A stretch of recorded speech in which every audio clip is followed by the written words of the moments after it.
Hi guys, this lesson is going to be about determining the domain and range of different rational expressions or rational functions. Here we're going to be looking at asymptotes. We're going to be looking at a new attribute that you guys probably haven't heard of yet, called a hole. And we are going to determine these for different rational expressions. Okay, so these are your takes. It basically means the same thing. You're going to be determine the asymptotic restrictions of a domain of a rational function and represent the domain and range using interval notation, inequalities, and set notation. Now, algebra 2 7i, it just says write the domain and range. It's basically the same thing. Okay, so we're going to be looking at what affects the domain, what affects the range, and then we're going to be we're going to need to be able to write them down in both interval notation and set notation. For now, we're not going to be looking at inequalities, although we could. But I think it's going to be much easier to just use interval notation and set notation. Inequalities, you should know how they work. But let's go ahead and start. So I'm going to start off with reciprocal parent function. Okay, this is the expression y equals to 1 divided by x. Now the graph to the right, that's actually the graph of y equals 1 over x. Okay. And if you guys remember, we actually have two things. We've talked about this one before at the beginning of the year whenever we were looking at parent functions. I told you guys that the reciprocal function, which takes a value and takes the reciprocal of it, or means it takes a fraction, flips it over, or it takes an integer and flips it over. So an integer like 3, which can be written down as 3 over 1, it'll flip it over and make it into 1 over 3. So right here at 3, the value is 1/3. Okay, which is, yeah, it seems about right. That's 2/3, that's 3/3, which is just equal to 1. So yeah. Alright, so this is your reciprocal function. You have two asymptotes. You have a vertical asymptote at x equals to 0. I'm sorry. And you have a horizontal asymptote at y equals to 0. Okay. Now, where these asymptotes lie will actually affect the graph. It will actually affect the way the function looks. I'm going to look at that in the next slide. So transformations on the reciprocal function. Okay, so the standard form of reciprocal function is this: y equals a divided by x minus h plus k, where h and k are going to be special values, which are actually going to be the intersection of the two asymptotes. Okay. If you don't see x being subtracted anything, and you don't see anything being added off to the side, that means that both h and k are 0. So if you notice back to this value, you see how x isn't being subtracted anything, and you're not adding anything off to the side. Well, that means that both h and k are 0, so your asymptotes cross at 0, 0, or the origin. Okay. Now, that's the intersection of two asymptotes. When we perform translations on the graph of y, h and k will move the graph. Okay, these are going to be translations. This means that you shift it over, either up, or you shift it over to the left, or to the right, or down. Okay, now on the other hand, a, the value a, the one right here, this is actually going to either compress or it's going to stretch the graph. And what I mean by this is that it's either going to squish it together. Like let's say we had a graph that looked like this. Okay, a compression will squish it together. So it could look like this.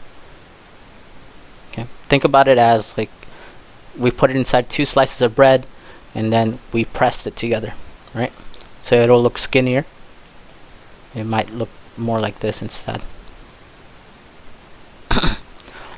We could also stretch it, which means that we take this side right here, and we stretch them over to the left and right accordingly. Okay, if that happens, that's a horizontal stretch, because I'm pulling it in the horizontal directions, and it'll probably look like this. Okay, and yeah, that's a horizontal stretch. Okay, now this is also the same thing as calling it a vertical compression. That means that if I took our sandwich lines right here and right here, and I pressed them together closer to each other, well, then it would still keep this shape right here. If you were to stretch this in the vertical direction, the same thing happens actually, where it becomes skinnier. Okay, so you can call vertical compression and horizontal stretching the same thing. You can also call vertical stretching and horizontal compression the same thing. So they're interchangeable terms.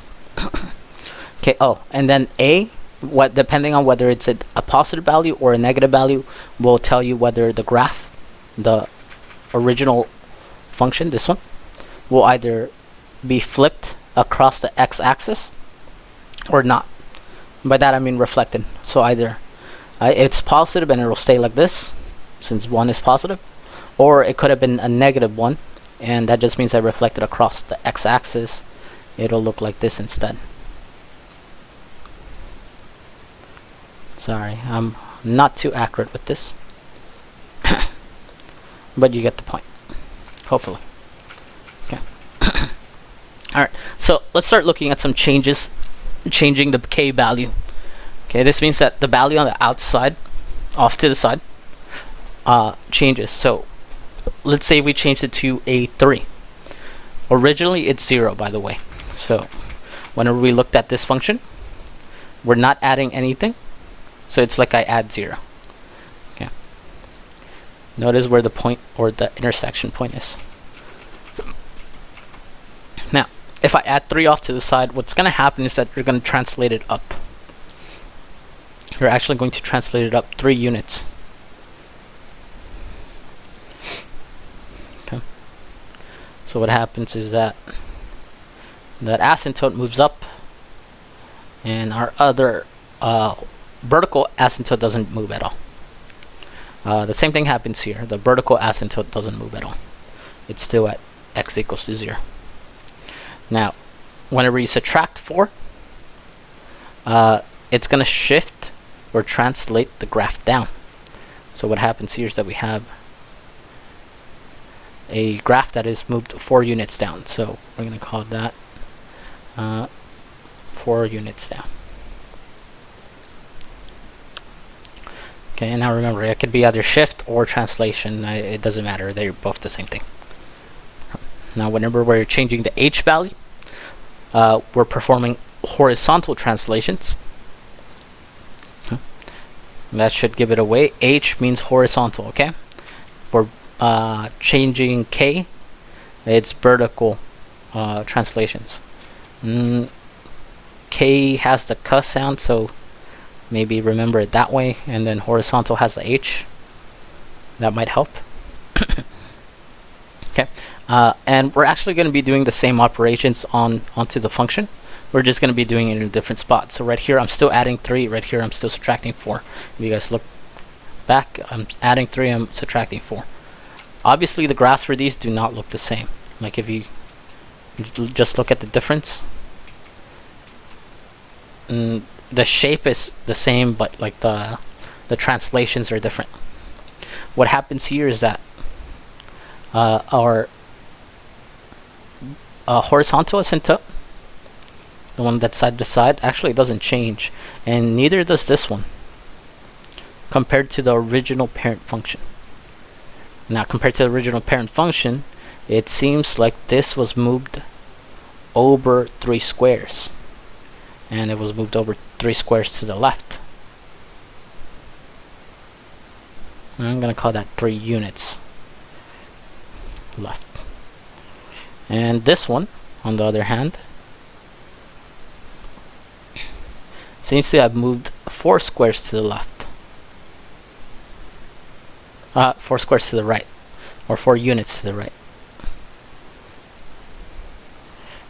So alright, I know what my left and right are. Okay, so 3 units to the left, 4 units to the right. Okay. What I always like noticing is that if you guys see this little the operation at the bottom, it tends to be counterintuitive. Whenever you see a plus sign, you probably think, hey, that's going to go to the positive side. But look at what happens. It goes to the negative side. And then for this one, whenever you have a negative, a minus, you would think, oh, it goes to the negative side, but no, it actually goes to the positive side.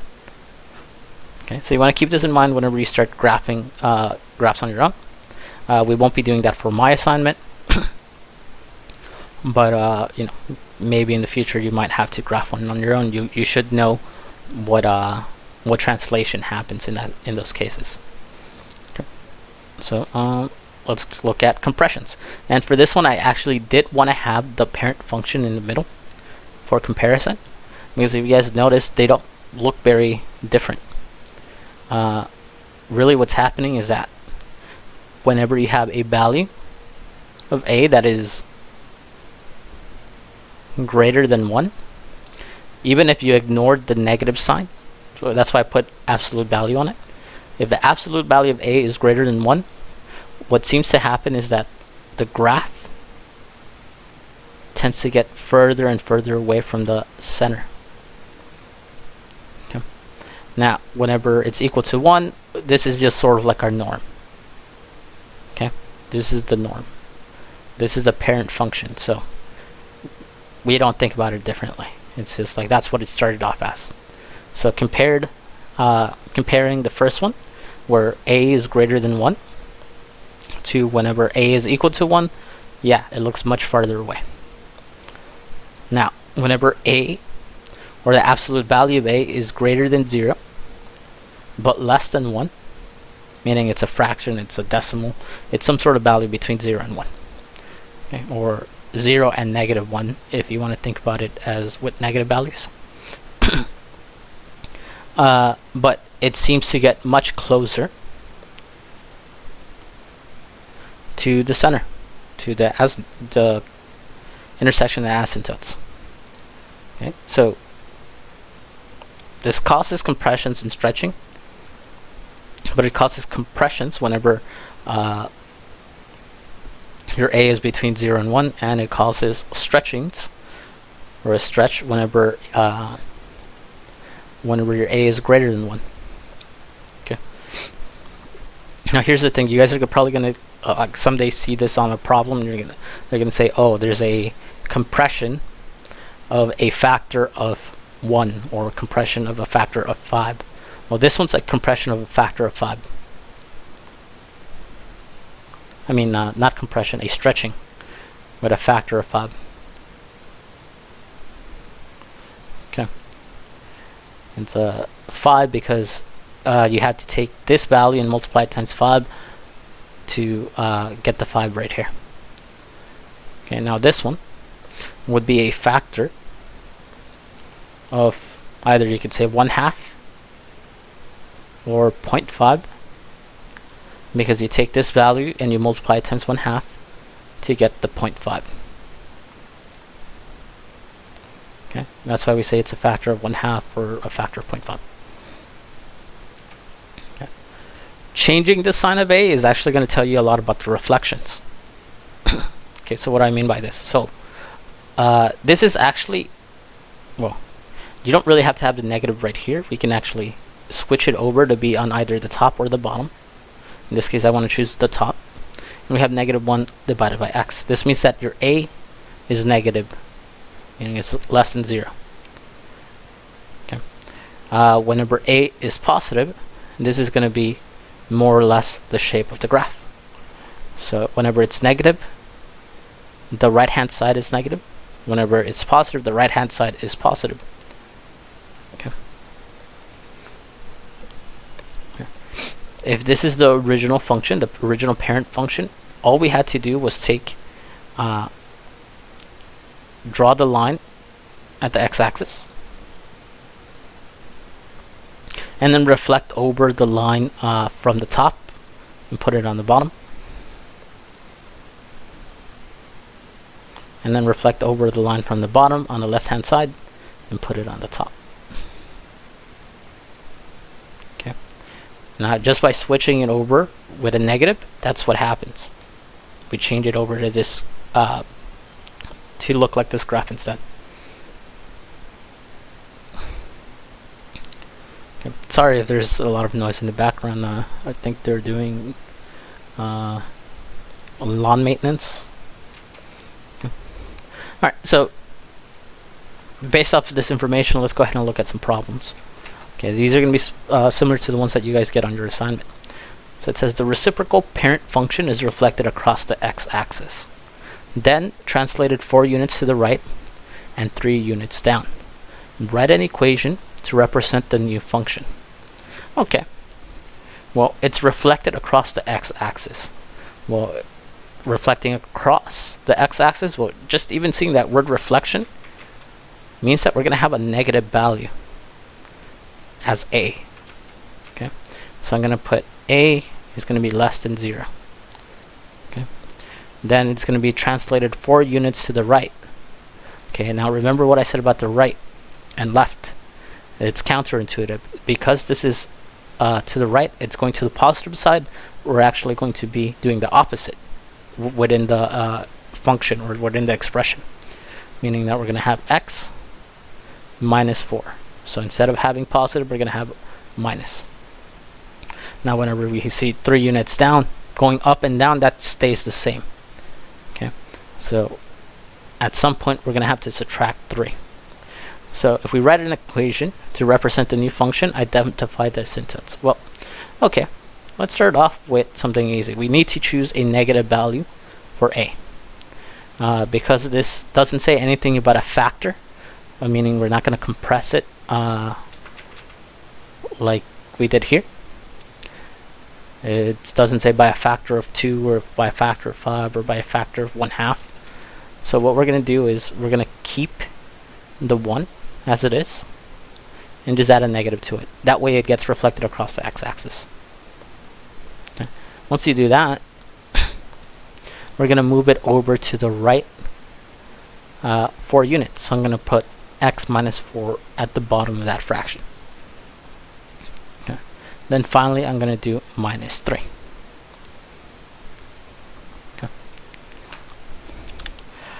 Just to confirm that this is correct, I'm going to go over to decimals and check to see if my expression is correct. Okay, I'm going to have a reflected across the x-axis. We're going to have 4 units translated to the right and 3 units down. So hopefully I'm going to cut away now.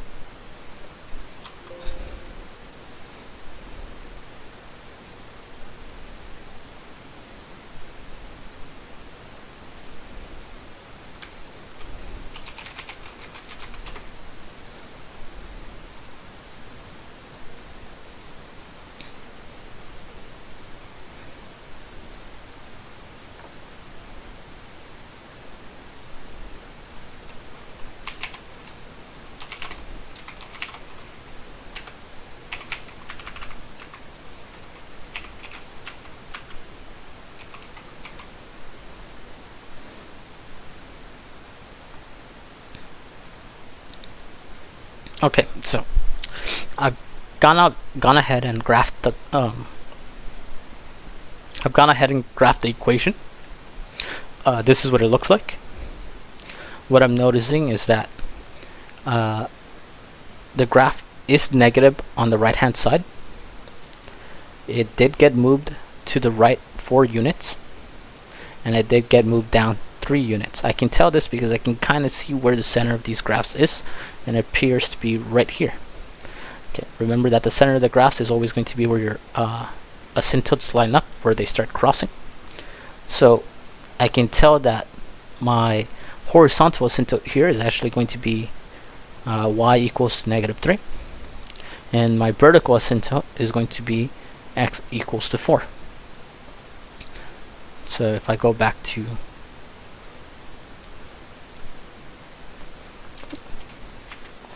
alright, so we saw that graph. It seems that we did get them correct, and now all we have to do is write down our asymptotes for the problem. Okay, it says identify the asymptotes. I was able to tell that we have a vertical asymptote at x equals to 4, and we have a horizontal asymptote at y equals -3. Okay, I don't count it as cheating if you're using a graph. You should be able to notice these things quite easily, but excuse me. But we should be able to. I should be able to show you guys how to do these problems anyways later on, like without having to use a graph. Okay. So that's that problem. Let me go ahead and erase this.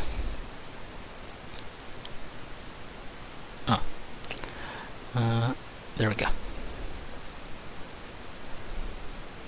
Okay, I guess they stuck. Alright, let's go ahead and look at this instead. Sorry. The reciprocal parent function is vertically stretched by a factor of 2. Okay, so what does this mean? Well, vertically stretched and factor of 2. This means that we're going to take the original a value, which was 1, and we're going to multiply it times 2 to get the new value. Alright, so 1 times 2 is 2. So we have 2 on the top of the fraction, on top of the expression. Then it's going to be translated 7 units up and 1 unit to the left. Well, the units that it goes up or down actually get added off to the side. So if we want 7 units up, we add 7 off to the side. If we want 1 unit to the left, well, remember, for units to the right, it was counterintuitive, so we had to subtract them. So whenever it's 1 unit to the left, it's also counterintuitive, so we're going to have to add them. It's counterintuitive because the left hand side is actually the negative side and the right hand side is actually the positive side. So for this problem, we'll have x plus 1. Okay, write an equation to represent the function, the new function, and then identify the asymptotes. Well, before, what I got was that what was it? X equals 4. We had our vertical asymptote, and our horizontal asymptote was at y equals to -3. This actually doesn't change for this problem either. This is the correct expression, but it's really easy to get the asymptotes right off of it. Whatever your value that's being added or subtracted is, that's going to be what your horizontal asymptote is. So in this case, we have y equals to +7. Over here, we had -3 off to the side, so it was y equals to -3. For our vertical asymptote, well, it was x equals to 4. All we did was change the sign of this -4. We're going to do the same thing here. We're going to change the sign of that +1, and that's going to be where our vertical asymptote is held at. So we have x equals to -1. Okay, if you look at your graph, you can go ahead and do this on your own. If you want to look at the graph, you'll see that this is true. But we're going to go ahead and move on. Okay, for domain and range. Okay, so this is the important part. When you have asymptotes on a graph, the domain is affected by all vertical asymptotes and the range is affected by all horizontal asymptotes. This is because, well, if you look at it, your vertical asymptote is given by an x value, by a value of x. And then your horizontal asymptote is given by a value of y. Your domain is values of x. And your range is values of y.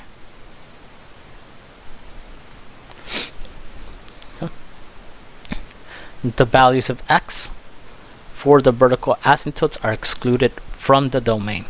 So if you have a vertical asymptote at x equals to 2, well then x equals 2 is excluded from the domain, because if you guys notice, for these graphs, they don't actually, well, right here, at x equals to 0, the graph will never touch that value of x. Okay, it'll skip over it and then move on, start over on this side, and then keep going. Okay. For the values of y, the horizontal asymptotes are excluded from the range for the same reason. So if you had maybe an asymptote at y equals to 2, that value of y is going to be excluded from the range, and I'm going to show you guys how you want to write this down.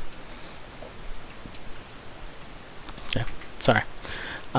If x equals 2 is one of the asymptotes for a rational expression, you are most likely going to have the values from negative infinity until you get to that asymptote, which is 2.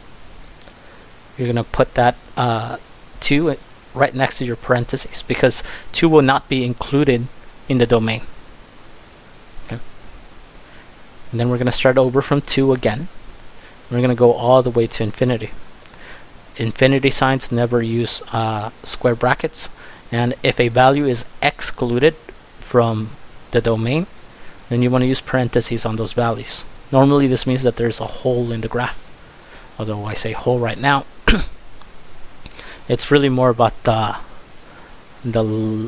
number line rather than the graph itself.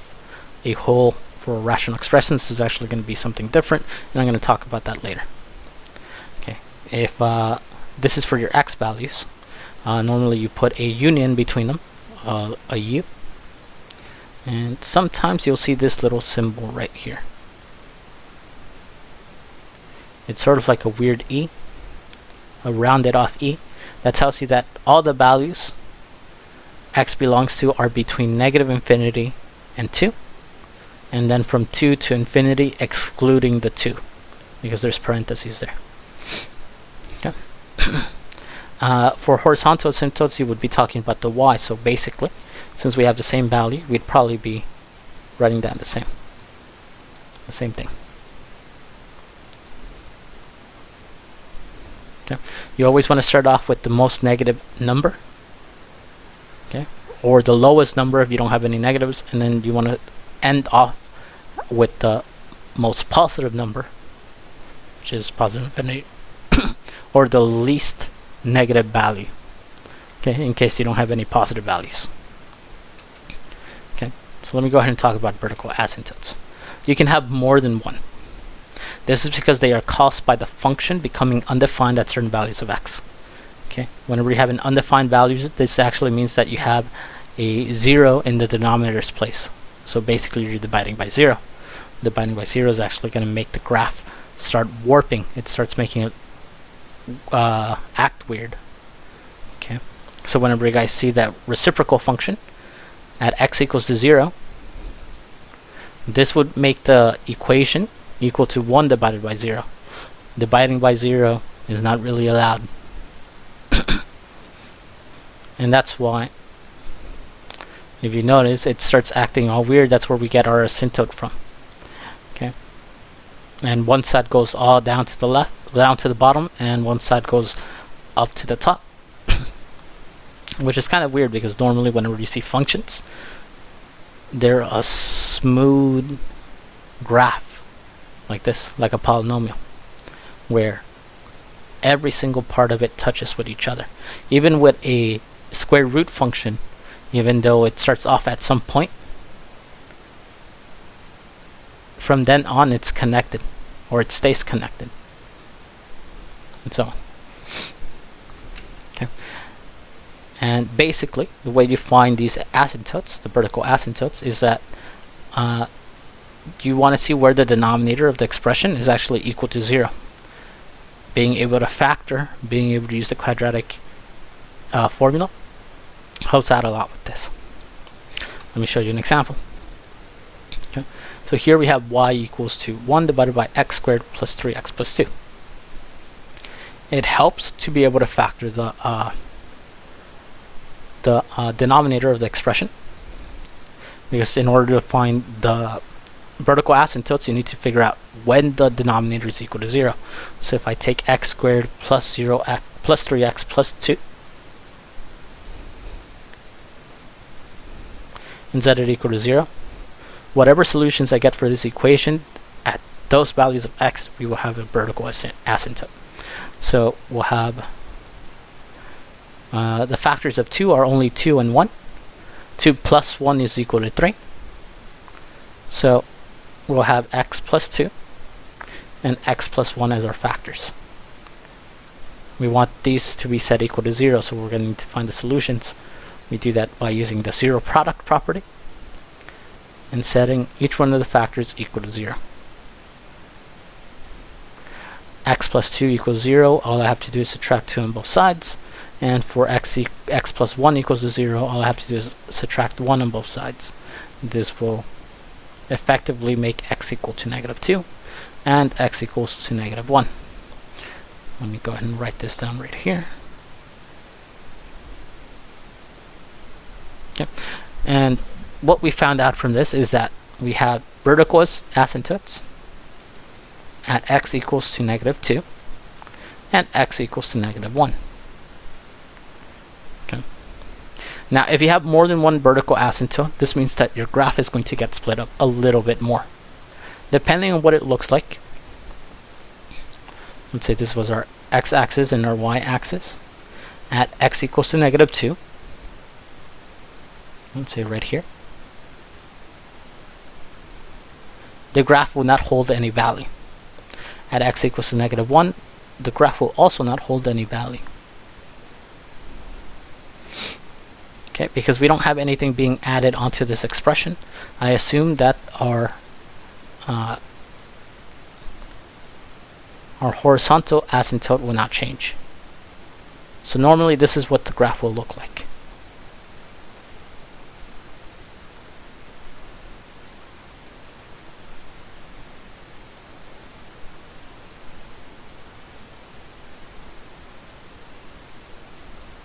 Okay.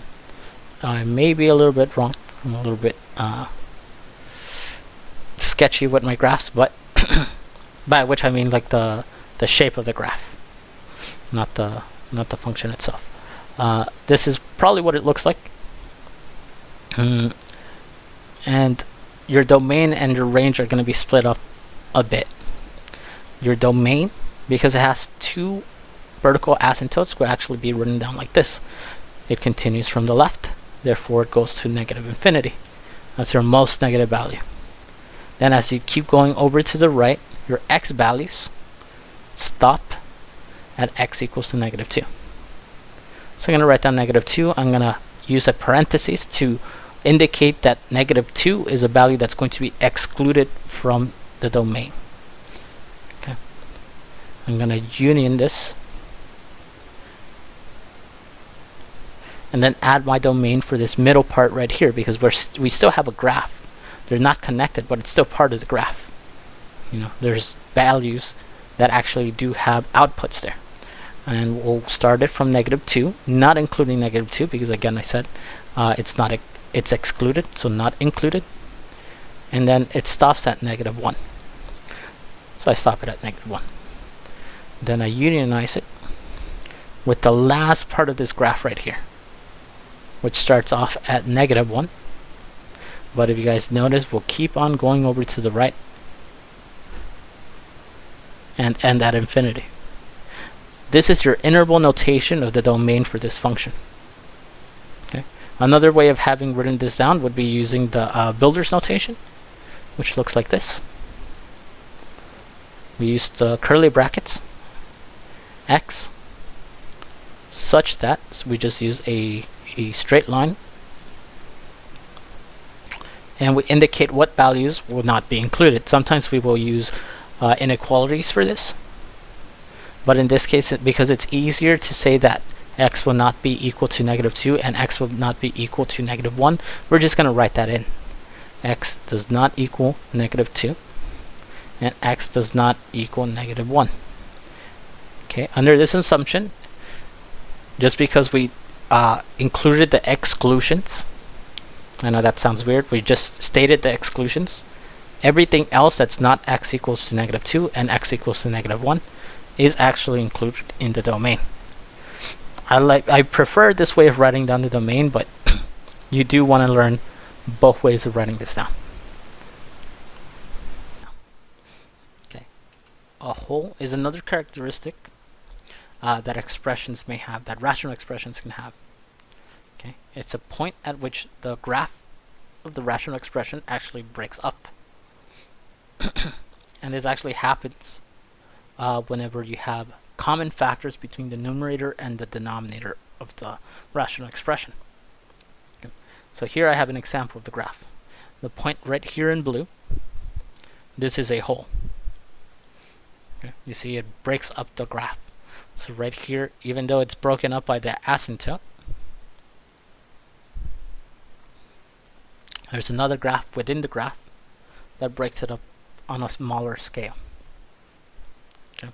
It's sort of like a point which it sort of just jumps over. Okay. And this happens only whenever we have common factors between the numerator and the denominator. Here, the common factor is actually x plus 1.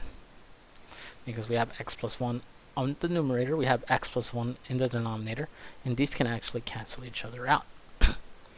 This makes the expression effectively 1 divided by x plus 2. So if you were to graph 1 divided by x plus 2, you would see the same thing, but you might not see the hole right there. Okay. Now, because we do have that x plus 1 that does not get ignored, x plus 1 is at the bottom of that expression. That means that x plus 1, or y, it becomes undefined if x plus 1 equals to 0. Okay, well, x plus 1 only equals to 0 whenever x is equal to negative 1. And if x equals to negative 1, well, that's at this point right here. Okay. At x equals to negative 1, that's where the hole happens. Now, how do we find the coordinates of the holes? This is actually pretty important.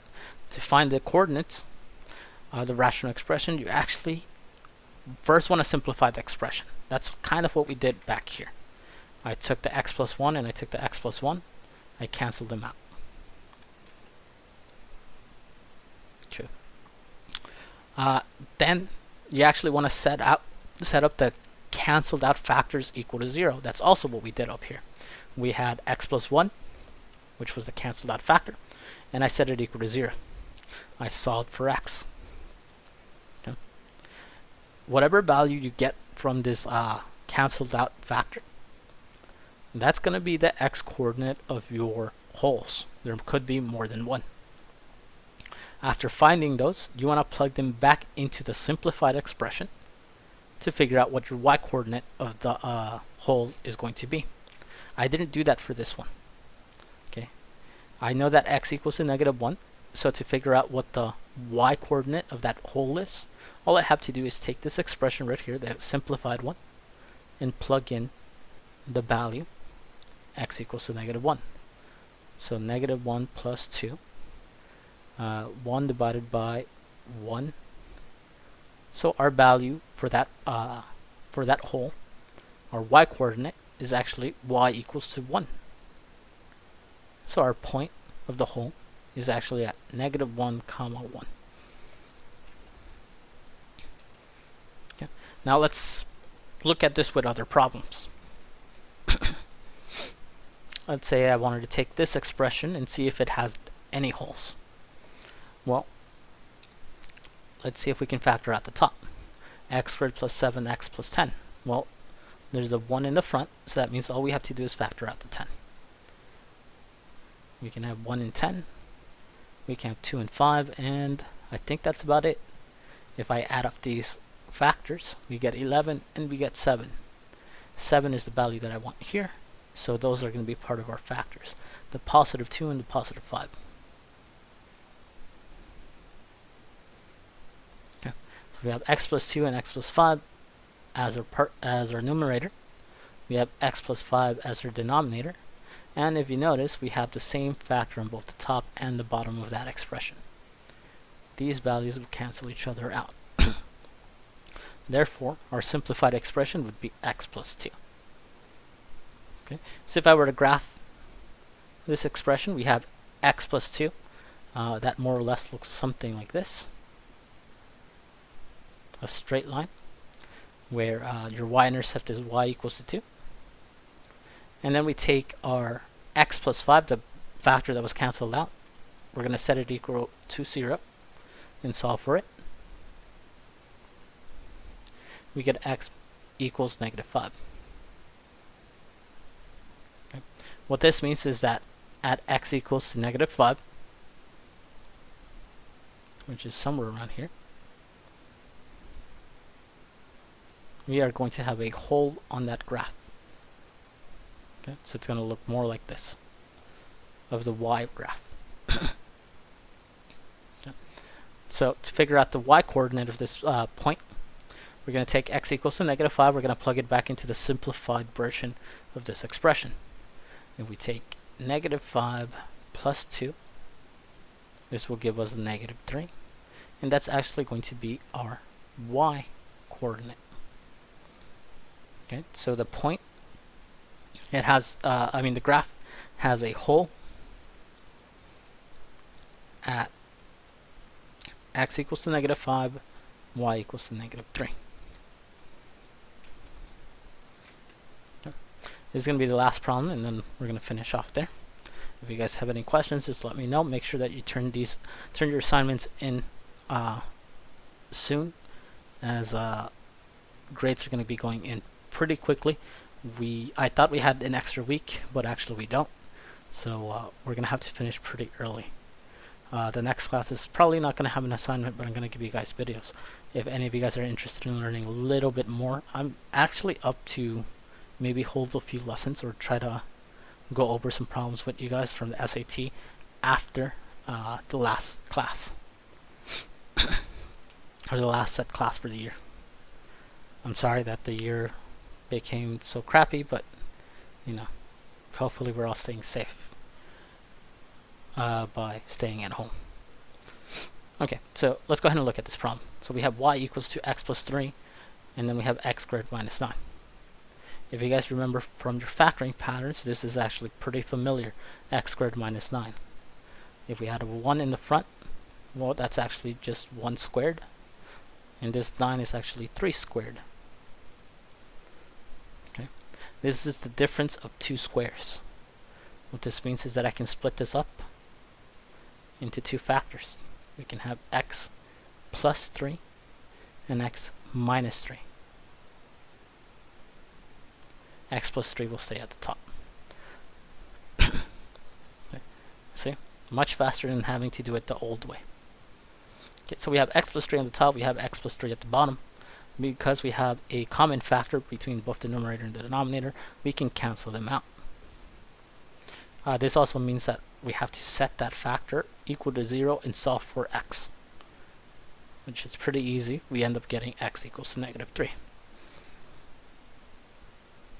The expression, though, simplifies into 1 divided by x minus 3.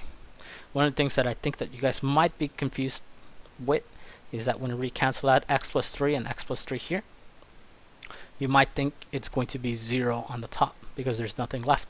But if you multiply anything by 1, 1 times x plus 3 is still x plus 3. So you want to think about it as there being a 1 already on the top. And then it's left over once you cancel out the x plus 3. Okay. Well, once we get x equals to -3, we're going to plug it into the simplified version of this expression and see what y coordinate we get. So y equals to 1 divided by -3 minus 3, which equals 1 divided by -6, or -1/6. Okay. So our coordinate, or of the whole, is at x equals to -3, comma, y equals to -1/6.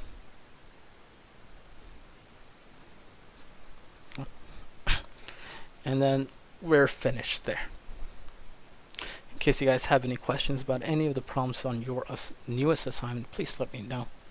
I really want to help you guys. I know that some of you guys don't have the time to come to my class because you're going to somebody else's class that might be a little bit more important, and I understand that, but please let me know ahead of time. That way I can help you guys out anyways. Alright, with that being said, let you guys go, and Bye.